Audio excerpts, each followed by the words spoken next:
So as you can see, it's just really, really responsive, super fast, super strong, to the point where like I'm not used to being that strong.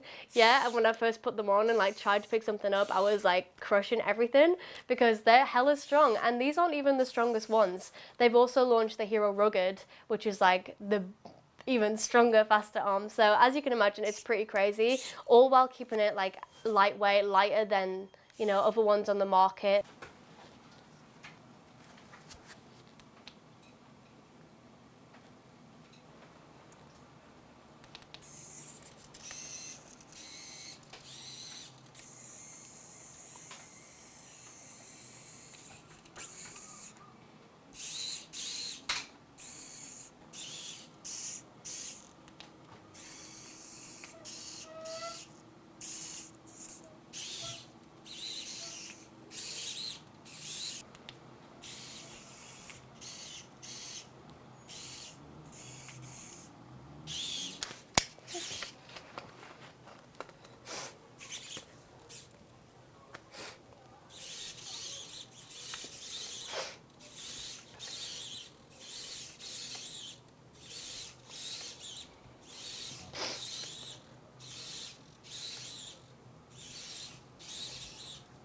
But also, one thing which has taken the internet by storm is the fact that they are completely wireless. So if you push the button in, you can actually like detach the hand, which is really weird.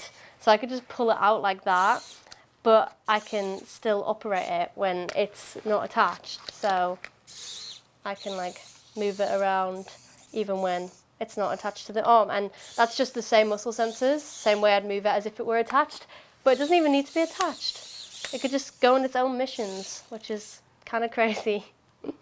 Fantastic. I mean,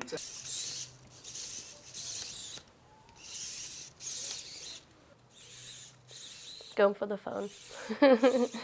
So I'm literally operating it exactly the same way as if it was attached, but you can just unplug the hand and then clenching that same muscle, I just squeeze to close, flex to open. The hand can crawl away like it's got a mind of its own.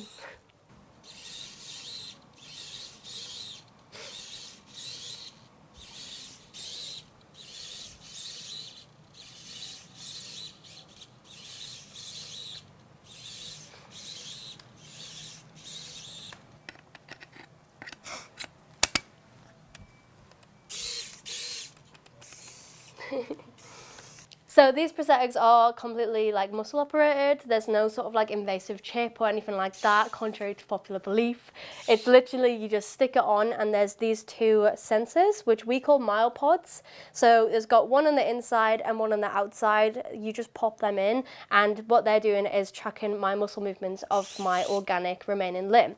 So all I'm doing is literally two movements. You've got squeeze the muscles to close, which you can kind of see what I'm doing here, and then flex to open. And from that point onwards, it kind of works like a menu system.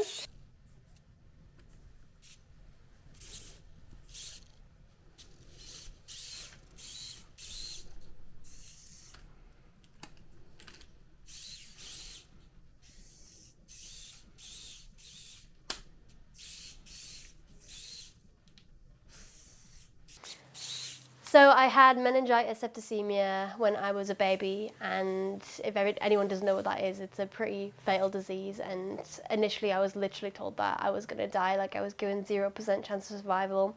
But obviously I'm here today, and it was after 1 week in intensive care, 3 weeks in recovery, a secondary infection, and 10 blood transfusions that somehow we got the good news that I was getting better. but you did lose.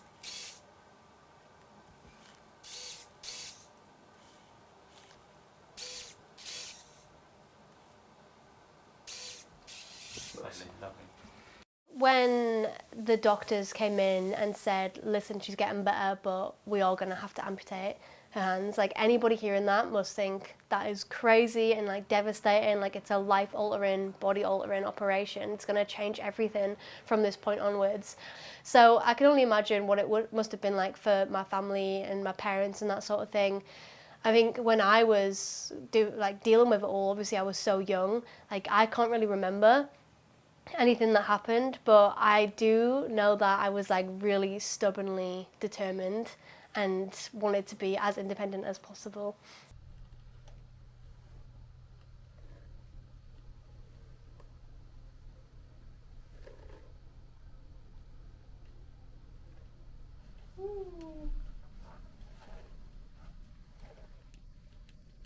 Like hearing people being like proud to show off that difference now rather than having to like hide it away. I feel like that's a thing that all them different people go through, you know, where you start to roll the sleeves down and things like that. But with this technology, it's like people want to show it off for the first time, and I think that's amazing. And like they're my favorite stories, you know, people wanting to go out in the summertime and wear their little t-shirts and roll those sleeves up, and like little kids getting like Elsa inspired arms, and you know, all their friends at school being excited about it and them being excited about it. That's what it's all about.